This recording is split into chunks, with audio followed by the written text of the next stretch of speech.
Good morning. I'm Trooper Christian Reed, Louisiana State Police. I'm a Public Information Officer. Thank you guys for coming out this morning for this press conference. We'll begin momentarily. We do ask that you please silence your cell phones, and also please hold all questions to the conclusion of this press conference.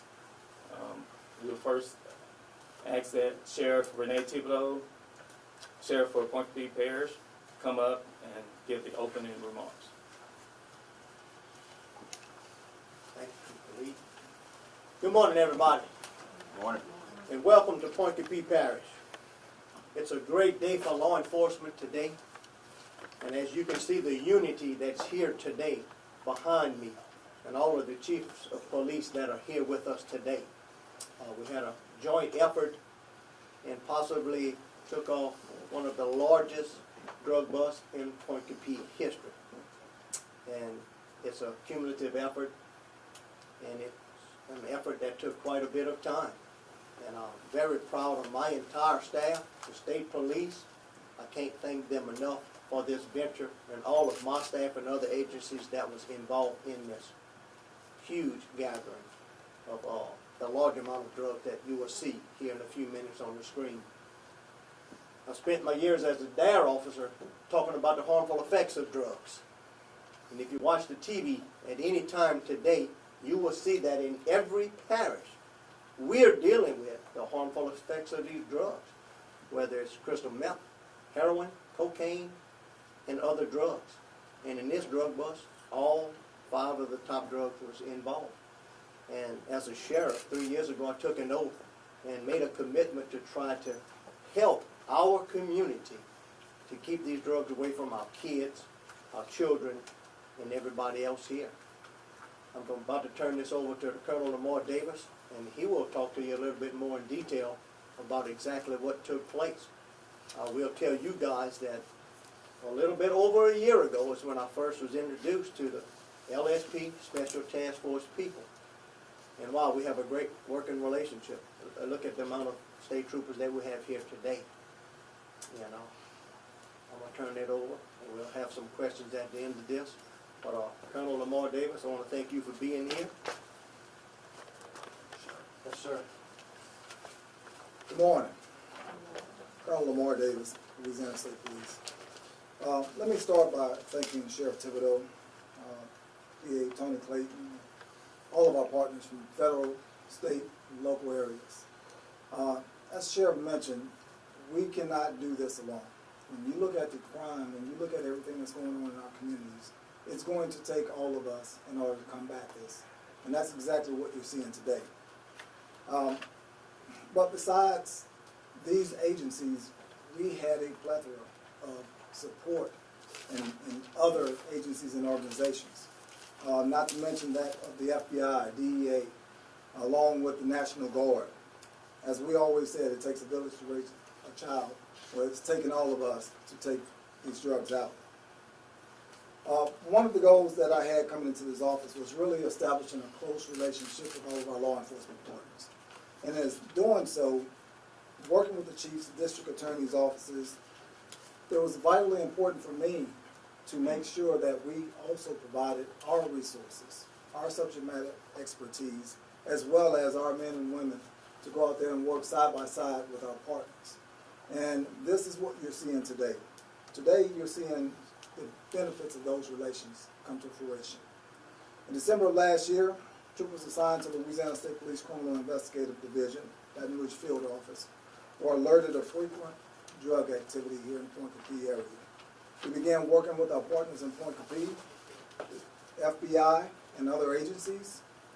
And over the course of 7 months, LSP led an investigation which was assisted with all of those agencies as part of what will become an extensive investigation. Troopers and our team and our partners executed several search warrants as well as arrest warrants in Pointe Coupee. Those warrants resulted in the following seizures: 2 automatic handguns, as you see, 1 AR-style 15, 18.6 pounds of heroin, 1.2 pounds of cocaine, 1.2 pounds of methamphetamine, 4.4 pounds of marijuana, 25 grams of pressed pills, and 1.4 pounds of synthetic marijuana. When you look at those levels and those types of drugs, they have the potential of really harming a lot of our young people, a lot of our at-risk people, people that are emotionally or dependent upon drugs. And that type of drug and that amount of drug coming into a community can devastate a community. So we thought that it was extremely important for us to continue working alongside, doing everything possible to get rid of these drugs. And while I'm talking about that, you know, I really got to thank the men and women of all of our agencies. They go out day in and day out.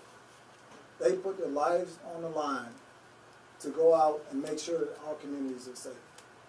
So as you go out and you see those men and women in uniform, and those dispatchers and those federal agents, please thank them. Okay? They are sacrificing time with their families. They're sacrificing their lives to keep our communities safe. And I can't thank them enough for doing a great job. Because of the efforts of our team of law enforcement personnel, 12 suspects were arrested, with charges inclusive of possession with the intent to distribute, controlled dangerous substance, Schedule 1, possession with the intent to distribute, Schedule 4, CDS, possession of stolen property, that would be in a firearm, possession of a firearm by convicted felon, attempted and conspiracy to distribute CDS, among many others. The investigation is ongoing and additional arrests are expected. Finally, I want to point out that this partnership represents one of many throughout our state, where our troopers, our investigators, our dispatchers, and all other public servants are working closely together to make sure that our communities remain safe. In closing, I would like to thank all of the men and women, again, that go out each day to put their lives on the line, to sacrifice time with their family, and just for the mere fact of doing a phenomenal job. As stated before, this is a direct result of the great work that is being done every day in our communities to keep our communities safe. I would like to thank our communities and encourage our community members to continue coming forward, continue reporting this criminal activity.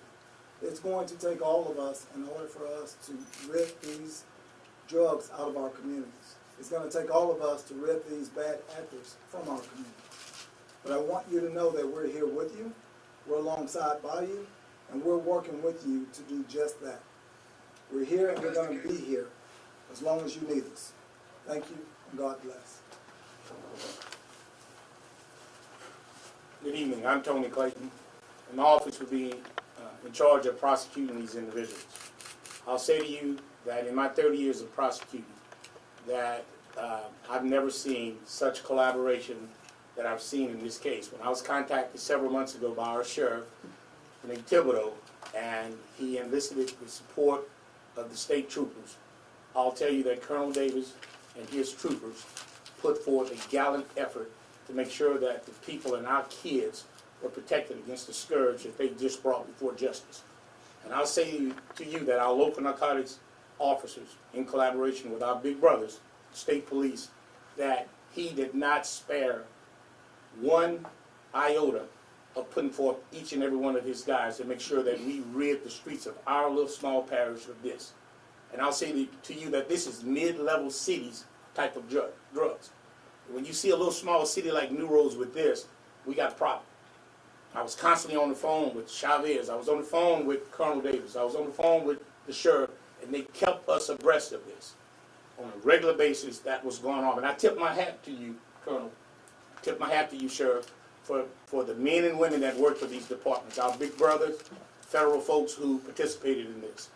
And I ended with in a conversation that I had with his second in charge, Chavez. And he said, Tony, you know that he was taught when he was young that he was told that the good Lord would know first and law enforcement would know second about this drug activity. So thank you for what you're doing, state police. Thank you for siding up with your little brothers here in Pointe Coupee. We appreciate what you did. And these folks will be met with the full force and effect of law.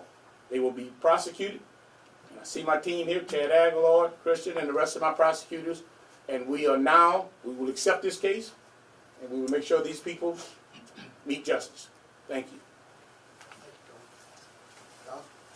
Good morning, I'm Donald Doucette. I've actually got a couple hats here. I'm the coroner of Pointe Coupee Parish, and I'm also the medical director of Pointe Coupee General Hospital. I'd like to thank all these agencies and what they have done to try and improve the situation. I can give you some actual numbers. The deaths that we have handled have gone up over the last 4 years. In 19, there were 4 overdoses. In 20 there was 7, 21 there was 7, and so far this year we're up to 6. Also, the emergency room encounters with people who have drugs in the system, whether it be an overdose or whether it be some kind of psychotic event where they're brought into the emergency room. In 2019 we had 26, in 20 we had 53, in 2021, 58, and so far this year, we have 63 encounters in the emergency room. And these are situations that put the staff potentially at risk, because some of them are very violent. These are not situations that just require a short period of time to stabilize, but sometimes they're in the hospital for days. So you can see the impact of how this is affecting a healthcare system, not to mention the actual individuals involved.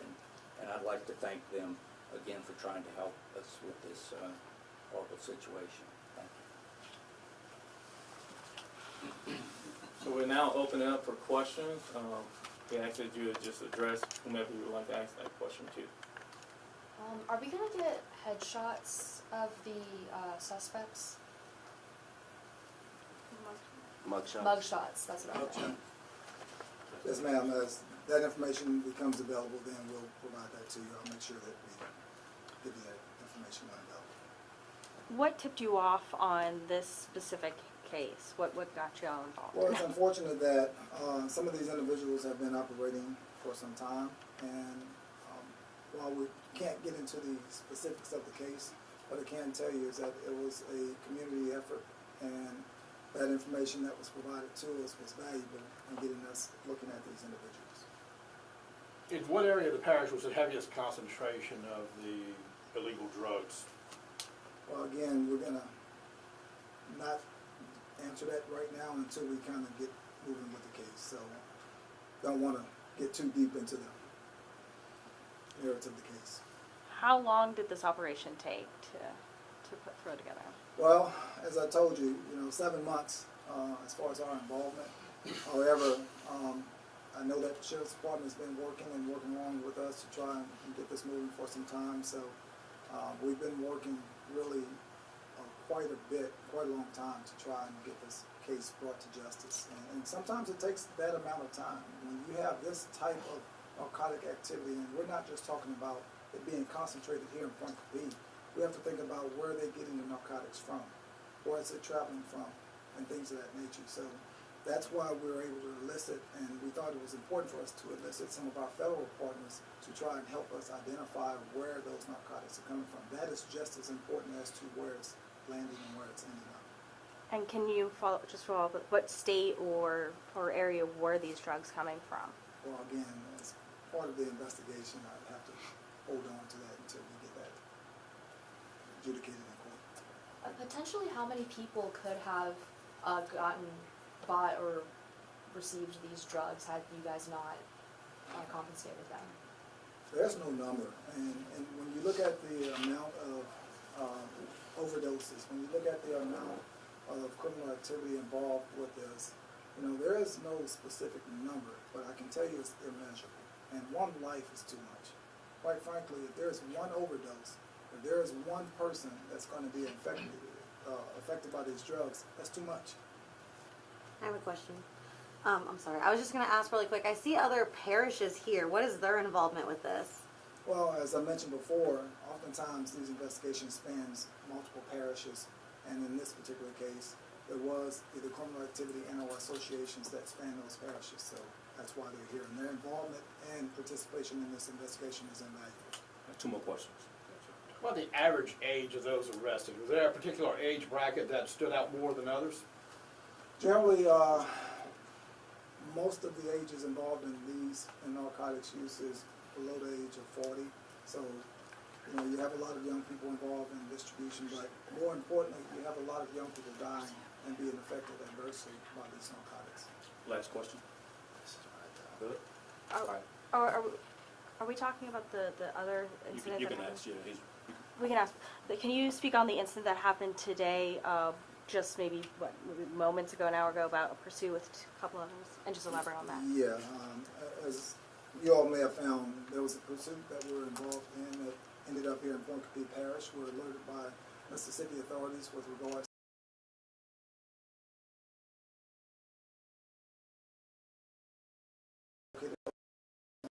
12, pursuit ensued, which ended up being here, ending in Pointe Coupee. We arrested those subjects, and now have them in custody without any further incident or any injuries or death. Any other questions on the pursuit? Are they going back to Mississippi, or they're staying here, or what? I'm sure they will be heading back eventually, but they have to pay for their crimes here in this entity. So they will be facing charges here in Louisiana? Yes, ma'am. Any other questions regarding the pursuit or this investigation? If we have updates, our public information officers will push that out to you guys, all right? Thank you. Thank you all. Appreciate it. Thank you, guys.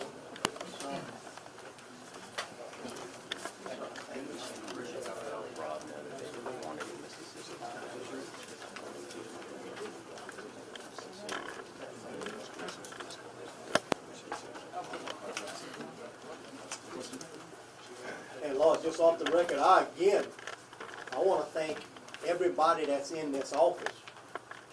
Like the Colonel said, it did venture into other parishes. And I can't thank the state troopers enough, the Special Task Force, the Colonel, for allowing such a large number of people to come here in our parish to help our agency.